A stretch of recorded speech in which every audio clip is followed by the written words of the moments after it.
we have Mr. Tony Hernandez, who's going to be the head coach for the Gunslingers. Mr. Hernandez, welcome to Sweep the League, sir. How are you doing today? I'm doing fine. Thank you very much for asking, man. Awesome. And it's very exciting times. I mean, we here in San Antonio have had, numerous football teams, and some have had a long history with us. Some have had as little as 7 months, which was the San Antonio Commanders just recently. But we wish you and all of the Gunslingers organization the best of luck. We hope to have you guys here for a very, very long time. And by your history as well, because you were a coach for the San Antonio Titans organization. You know about winning history, obviously, because y'all won, I believe, a title or two there with that organization. So as San Antonio Gunslinger fans, we're excited to have you aboard, sir. We appreciate you coming on for Sweep the League. Just a couple of questions that we want to do in this interview, sir. First one, Beth, and actually I've got a couple of fan questions that actually they contacted me about to ask you. But the first one right off the bat is, what are the obstacles you may encounter coming from, the traditional football game, which was with the Titans, to now the arena style play, where the obvious thing is going to be where it goes from, the 100-yard field to just 50 yards. So what obstacles do you feel might be the toughest that you're going to come into? That's a good question, because originally when I was approached, it was a couple of months before I signed on and said, yeah, let's do this.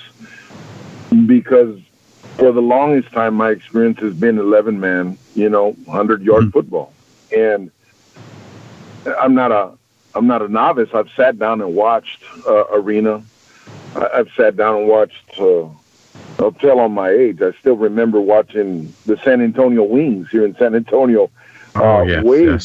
Yeah, a long, long time ago. And the high school that I grew up at, I remember standing on the sideline watching the San Antonio Gunslingers from the World League, or the USFL.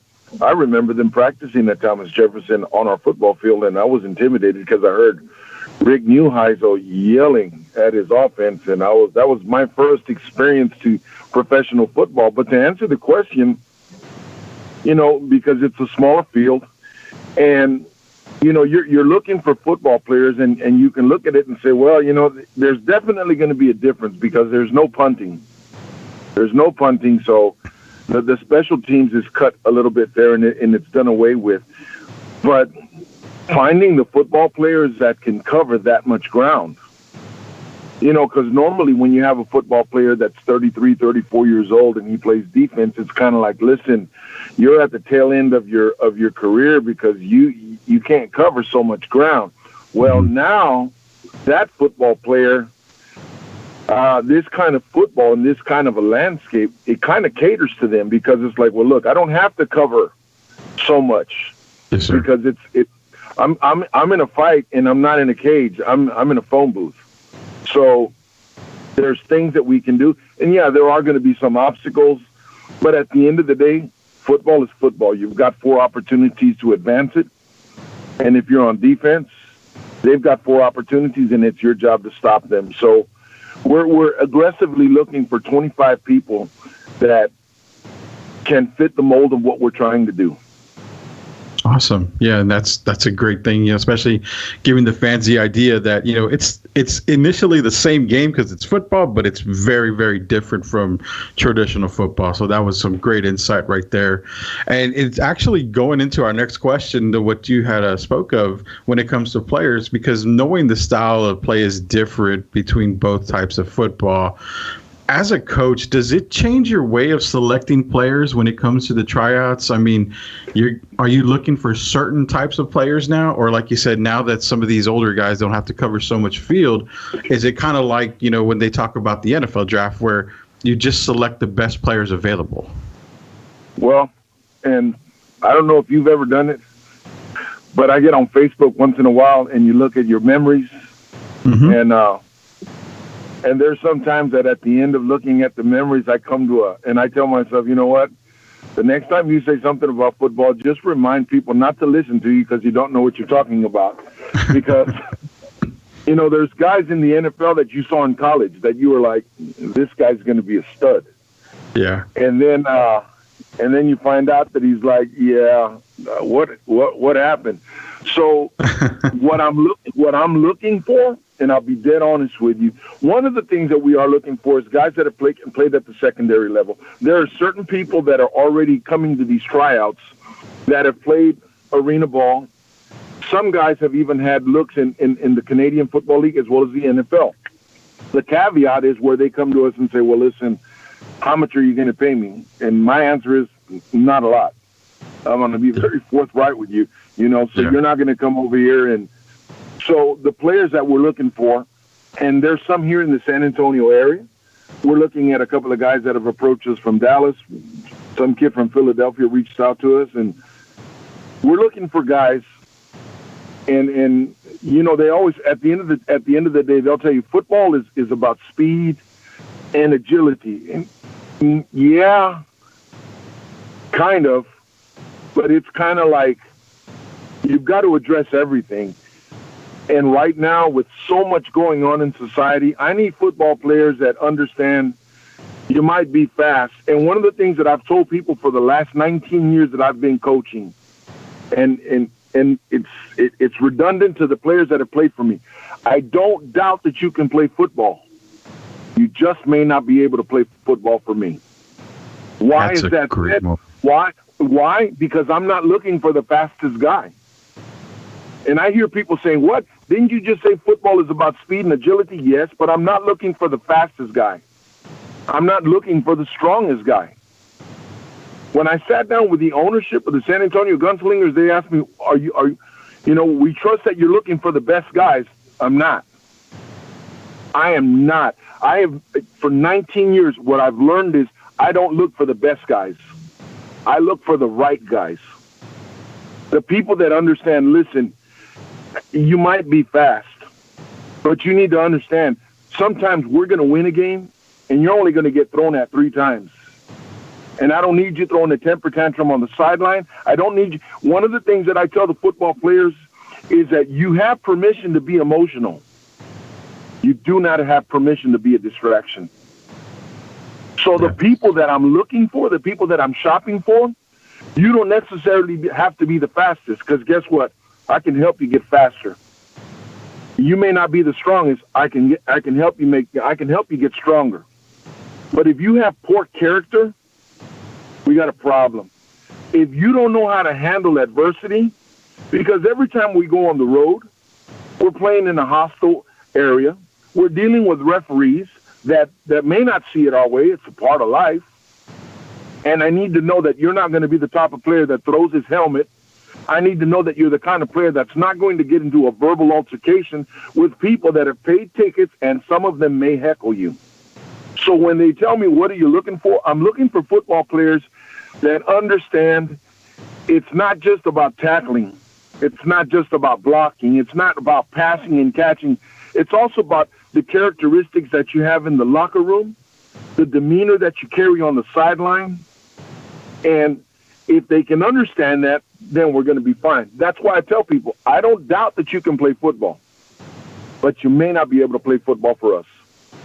And sir, that's an answer that we don't get a lot from, I would say, professional coaches, although even down to the collegiate style, because even if a collegiate coach is coming after you, you're right. His first thing 99% of the time is, how can you win me games? Because they know that they have to keep their job, and the only way for them to keep their job is, to win games, which obviously it's for everybody. I mean, every coach is like that. You've got to win games to keep your job. But what I love about what I'm hearing from you is that it's characteristic. It's the character of a player first, and that's and we're representing the city. We're representing the city. I'm born. I was born and raised here. I was born and raised. Oh my God! And this is my city. This is my city. And the thing is, this is that it's very simple. San Antonio is not a complicated city. We're fan based. And like you said, we've had multiple programs come through San Antonio. When I sat down with the ownership, one of the things that I told them, I said, is listen, don't overspend. Don't overspend.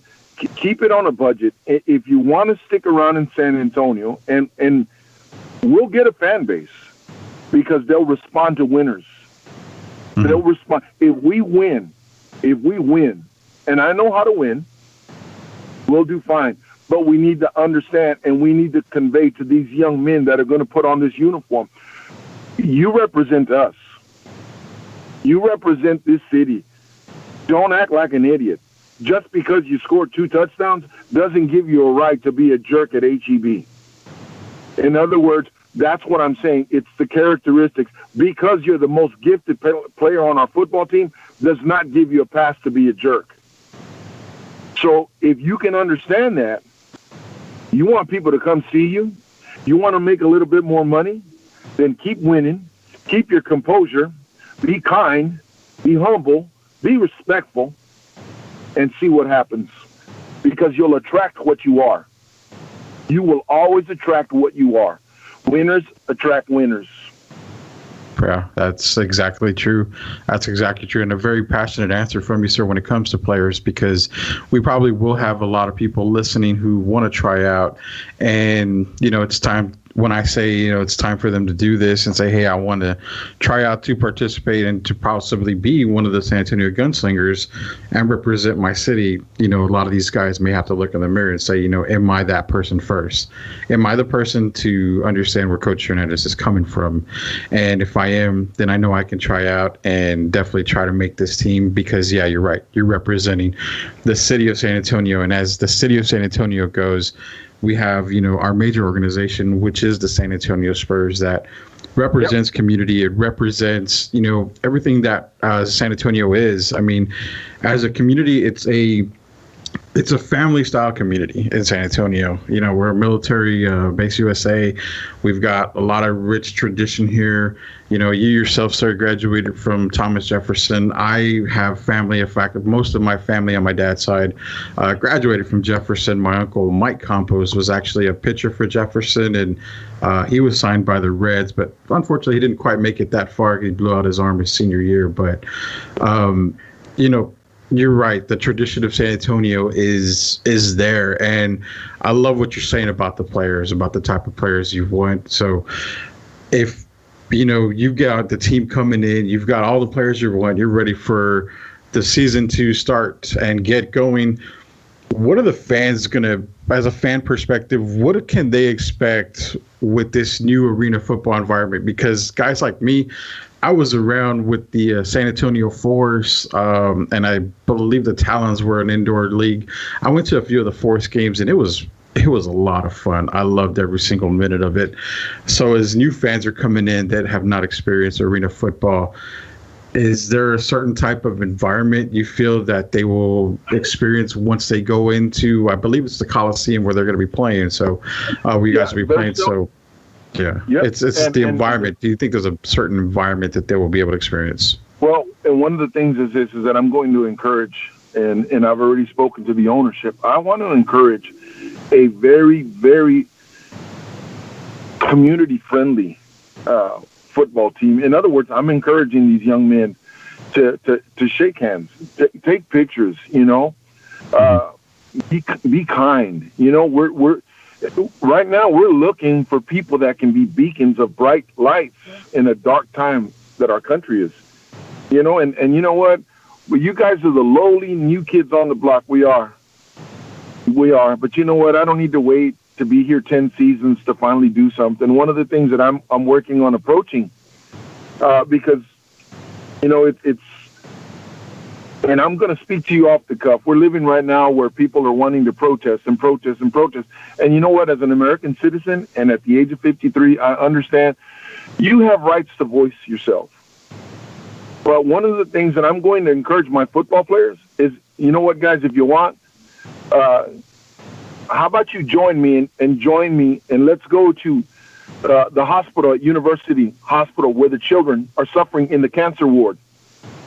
And would you come with me, and instead of taking a knee or doing this or doing that and speaking in this, would you go with me to Emerson Middle School? And would you help me speak to these young men? Would you go with me to the Salvation Army? Would you go with me to the SAM shelter and speak to somebody? So we can protest, we can do this, or how about we be the fabric that unites the city of San Antonio? How about we be a voice of saying, hey, there's a middle ground. There's a middle ground. Why don't we endeavor? Why don't we use our platform rather than divide? Why don't we use it as a platform to say, let's sit down, let's break bread, and let's see if we can be the person that helps heal one person, or if we can smooth out a wound. Could we do something? So as a football coach, people, and like I told the ownership, you think you're hiring me for X's and O's, and I know them pretty well. Mm-hmm. But that's not why I like to coach. My first love is building people. My first love is building people. See, these football players are going to come on part of this football team, and they're thinking, well, Coach Hernandez wants a championship. That's part of it. But if I can help you understand your purpose as a man, if I can help you understand your purpose as a father, as a friend, as a citizen, then I've done my part. Because you can't play football forever. Eventually, Father Time is going to win, and your body won't move the way your heart and mind says. So you're going to be a man long after you can't put on a uniform. What kind of a man will you be? What kind of a legacy will you live? So to be honest with you, the San Antonio Gunslingers, are we going to be here for 2 seasons, 3 seasons? If we do things right, God willing, this is the one that takes off. What I said to the ownership is, one of the things that I've learned as a businessman is learn from other people's failures. Find out, dissect what did they do wrong, so that now that we're on the scene, we don't commit the same mistake. Learn from history.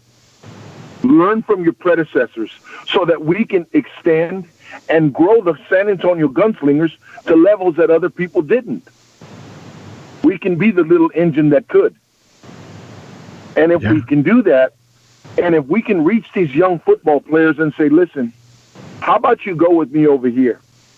Because they don't know it yet, but I want them to wake up at 6 in the morning on Thanksgiving Day, and I want them to serve at the Jimenez Thanksgiving meal that they have. Why?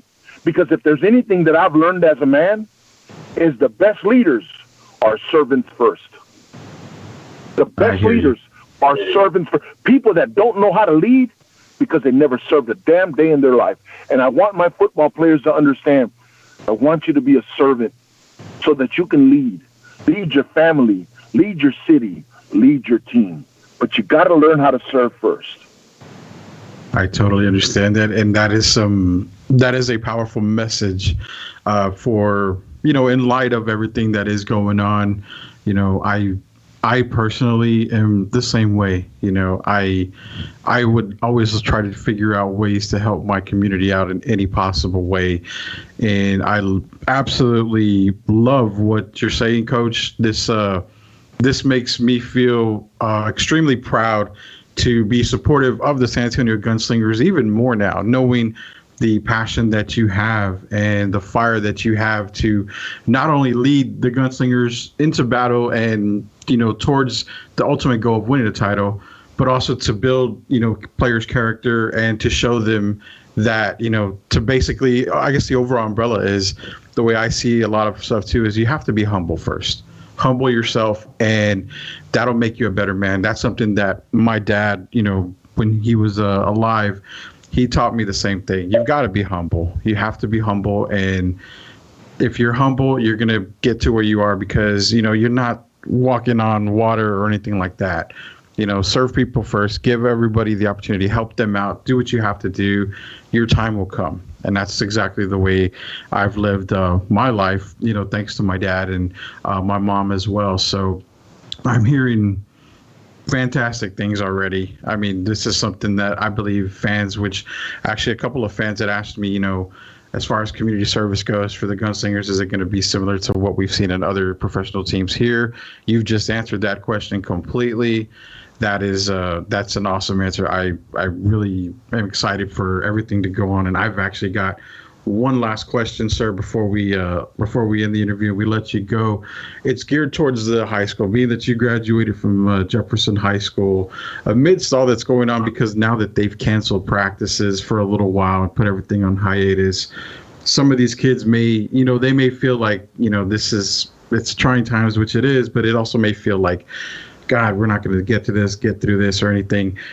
As a coach, sir, as a former high school player, what small words, what few words could you give these high school players who are probably down and thinking, is this season going to play? Because as you know, and as I know, because I played a few sports in high school, this is like your time to shine in high school, because you may not get to the collegiate level. You may not get to the pro level. So a lot of kids, I know myself, I wasn't good enough to get any further than, probably JV on high school. But my thing is that this is my time to shine. This is my spotlight. So if you have a few words for the high schoolers out there, whether it be football, basketball, anything, go into these times, what words could you give these kids to keep their heads up and motivated? And I run into them at the gym every day because I see them, and they stand out. They stand out. They're wearing their high school shirt, and they're wearing their baseball cap. They're wearing their shorts, and I'm the intrusive type. I'm like, what school do you go to? Oh, I go here. What do you play? You do? Okay. Well, come here. One of the things that I tell these kids is this.